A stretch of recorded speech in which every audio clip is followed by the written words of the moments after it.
أعوذ بالله من الشيطان الرجيم. بسم الله الرحمن الرحيم. وإذ قال ربك للملائكة إني جاعل في الأرض خليفة قالوا أتجعل فيها من يفسد فيها ويسفك الدماء ونحن نسبح بحمدك ونقدس لك قال إني أعلم ما لا تعلمون. وَإِذْ قَالَ رَبُّكَ، اور جب فرمایا تیرے رب نے للملائکۃ فرشتوں کو، انی جاعل بے شک میں بنانے والا ہوں فی الارض خلیفتاً زمین میں نائب. قالوا کہا فرشتوں نے، اتجعل فیہا کیا تو بناتا ہے اس زمین میں، من یفسد فیہا اس کو جو فساد مچائے گا زمین میں، ویسفک الدماء اور خون بہائے گا، ونحن نسبح بحمدک اور ہم فرشتے تیری پاکی بیان کرتے ہیں تیری حمد کے ساتھ، ونقدس لک اور ہم تیری پاکیزگی کا اقرار کرتے ہیں. قال انی اعلم فرمایا اللہ تعالیٰ نے بے شک میں جانتا ہوں، ما لا تعلمون جو تم نہیں جانتے. ان آیات کا اور پچھلی آیات کا آپس میں کیا تعلق ہے؟ تو اس کے متعلق علماء کرام فرماتے ہیں کہ نعمتیں دو قسم کی ہیں، ایک ظاہری اور حسی. اور حسی مطلب نظر آتی ہے نعمت، محسوس ہوتی ہے، جیسے آسمان ہے، زمین ہے، انسان کا وجود ہے، خوراک ہے، لباس ہے. یہ چیزیں جو ہیں نظر بھی آتی ہیں، محسوس بھی ہوتی ہیں. اور دوسری نعمتیں ہیں باطنی اور معنوی، جو نہ نظر آتی ہیں اور نہ محسوس ہوتی ہیں، جیسے علم ہے، اخلاق حسنہ وغیرہ ہیں، کہ جو نہ تو نظر آتے ہیں اور نہ محسوس ہوتے ہیں. کیونکہ اخلاق حسنہ کا پتہ تبھی چلے گا جب کوئی کسی کے ساتھ معاملہ کرے گا، تو معاملہ کرنے کے بعد ہی انسان کو پتہ چلے گا کہ اس کے اخلاق کیسے ہیں، ویسے تو معلوم نہیں کر سکتا انسان. تو پہلے ظاہری اور حسی نعمتوں کا ذکر تھا کہ اللہ تعالیٰ نے تمہیں پیدا کیا، آسمان و زمینوں کو پیدا کیا. اور اب باطنی نعمتوں کا ذکر ہے کہ انسانوں تم اس بزرگ کی نسل سے ہو جس کو اللہ تعالیٰ نے علم کی دولت سے نوازا تھا، جس کی بدولت وہ فرشتوں سے آگے نکل گیا اور مسجود الملائکہ بنا، یعنی فرشتوں نے اسے سجدہ کیا حضرت آدم علیہ السلام کو. اور انسانوں کی توجہ اس طرف بھی کرائی کہ تم شیطان کے نقش قدم پر چلتے ہو، اس نے جو تمہارے ساتھ کیا وہ بھی سن لو، وہ بھی یاد کرو کہ شیطان نے تمہارے ساتھ کیا کیا تھا. آدم علیہ السلام کو جنت سے نکال کر زمین پہ بھیج دیا تھا، اور اس کے نقش قدم پر چلنا چھوڑ دو اور اپنی اصل کو نہ بھولو. وَإِذْ قَالَ رَبُّكَ اور جب فرمایا تیرے رب نے للملائکۃ فرشتوں کو، ملائکہ الوکہ سے ہے، اور الوکہ کے معنی ہے پیغام پہنچانا. تو فرشتوں کے ذمے بھی ڈیوٹیاں لگی ہوئی ہیں، کسی کے ذمے وحی پہنچانا، کسی کے ذمے رحمت پہنچانا. اسی طرح کوئی نیکیوں کے لیے، نیکوکاروں کے لیے رحمت کی دعائیں کر رہے ہیں، کوئی مجرموں پر لعنت بھیج رہے ہیں. تو فرشتوں کی بھی مختلف ڈیوٹیاں لگی ہوئی ہیں. تو کوئی کام پہنچانے کی ذمہ داری پوری کر رہا ہے، اس لیے ان کو ملائکہ کہا جاتا ہے. اور فرشتوں کی تخلیق نور سے ہوئی ہے. چنانچہ مسلم شریف میں روایت ہے کہ حضرت عائشہ صدیقہ رضی اللہ تعالیٰ عنہ فرماتی ہیں کہ آپ صلی اللہ علیہ وسلم نے فرمایا خلقت الملائکۃ من نور، کہ فرشتوں کی پیدائش نور سے ہوئی ہے. لیکن یہ وہ نور نہیں ہے جو اللہ رب العزت کا نام ہے، صفاتی نام ہے، اللہ نور السماوات والارض، کہ اللہ تعالیٰ آسمانوں اور زمینوں کا نور ہے. اللہ تعالیٰ کے صفاتی ناموں میں سے ایک نام نور بھی ہے. یہ صفت اللہ تعالیٰ کے ساتھ خاص ہے، اس سے کوئی چیز نہیں نکلی.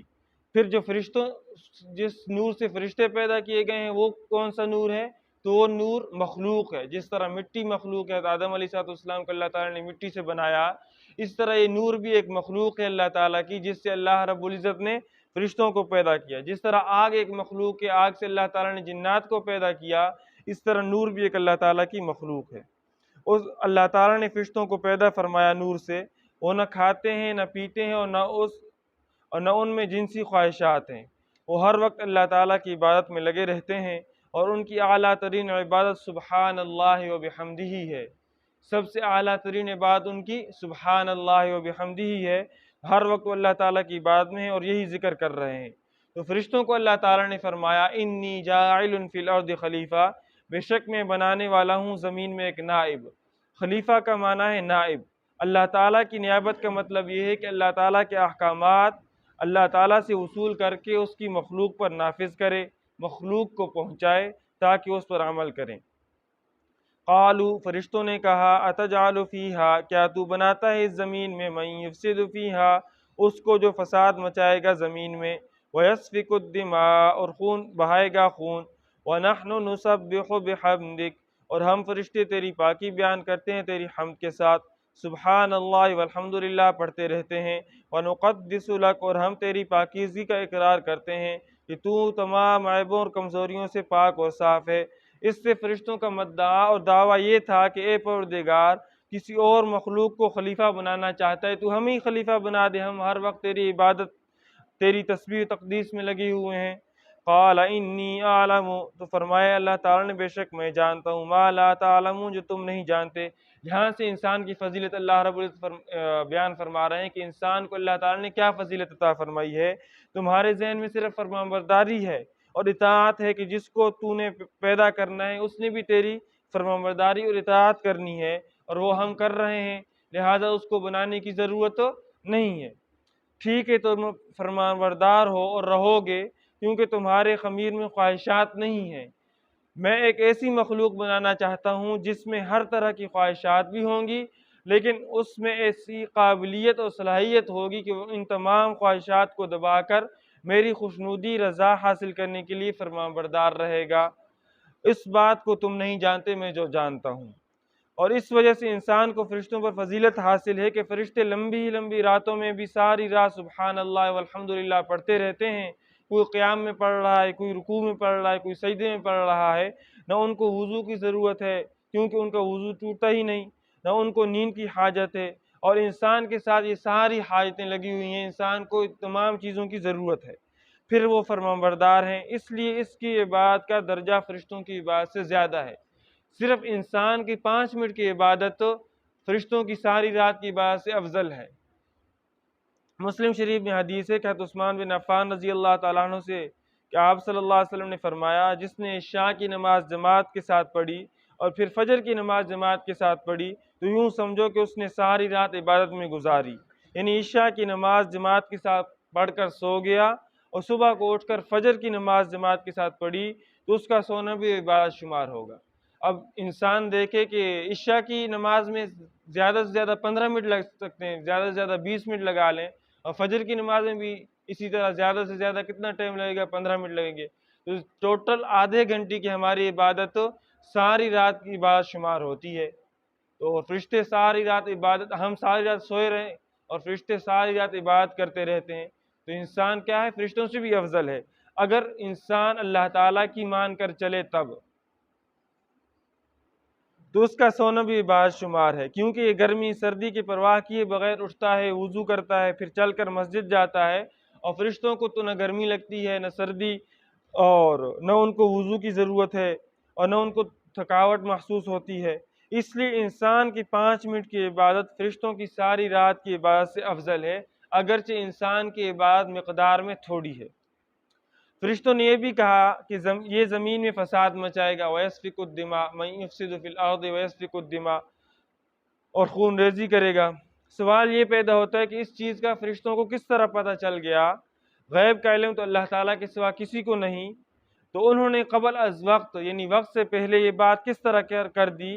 تو اس سلسلے میں مفسرین فرماتے ہیں کہ بہت ساری باتیں بیان فرمائی ہیں، ان میں سے ایک بات یہ بھی فرمائی کہ حضرت آدم علیہ السلام کی تخلیق سے 2000 سال پہلے زمین پر جنات کی حکومت تھی، اور وہ قتل و غارت کیا کرتے تھے، فساد وغیرہ سب کچھ کرتے تھے، تو ان پر قیاس کرتے ہوئے فرشتوں نے کہا کہ جس کی جگہ پر اللہ رب العزت اور مخلوق پیدا فرما رہا ہے وہ بھی پہلے والوں کی طرح ہی کام کریں گے، یعنی قتل و فساد وغیرہ کریں گے، یہ بھی وہی کچھ کریں گے۔ گویا فرشتوں نے ایک نوع کا دوسری نوع پر قیاس کیا، قاس احد النوعین علی الاخر، انہوں نے ایک نوع کا دوسری نوع پر قیاس کیا۔ اور اس کے جواب میں دوسری بات یہ فرمائی ہے کہ لفظ خلیفہ سے انہوں نے یہ سمجھا کہ حاکم اور خلیفہ کی ضرورت وہاں پر پڑتی ہے جہاں جھگڑا ہوتا ہے، فتنہ فساد ہو، اور جہاں جھگڑا فساد نہ ہو وہاں خلیفے کی ضرورت نہیں ہوتی۔ چنانچہ ساری جنت میں ایک بھی تھانے دار نہیں ہوگا، کیوں کہ وہاں پہ کوئی جھگڑا وغیرہ ہوگا ہی نہیں۔ تیسری بات یہ فرمائی کہ فرشتوں نے لوح محفوظ میں دیکھا تھا، کیونکہ جب سے دنیا بنی ہے اس وقت سے لے کر قیامت تک جو کچھ ہونے والا ہے لوح محفوظ میں اللہ تعالیٰ نے سب کچھ لکھ دیا ہے کہ فلاں شخص یہ کرے گا، فلاں یہ کرے گا۔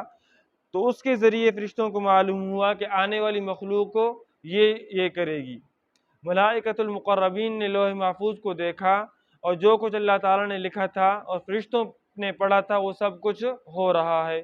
اس وقت فتنے عروج پر ہیں، اس وقت فتنے عروج پر ہیں، اور جوں جوں قیامت قریب آتی جائے گی فتنے زیادہ ہوں گے، کیونکہ آپ صلی اللہ علیہ وسلم کی پیشن گوئی ہے کہ جوں جوں قیامت قریب آئے گی فتنے زیادہ ہوتے چلے جائیں گے، اور اتنے پریشان ہو جائیں گے لوگ کہ آدمی قبر دیکھ کر کہے گا کاش یہ میری قبر ہوتی، یعنی میں مر چکا ہوتا اور فتنوں سے محفوظ ہوتا۔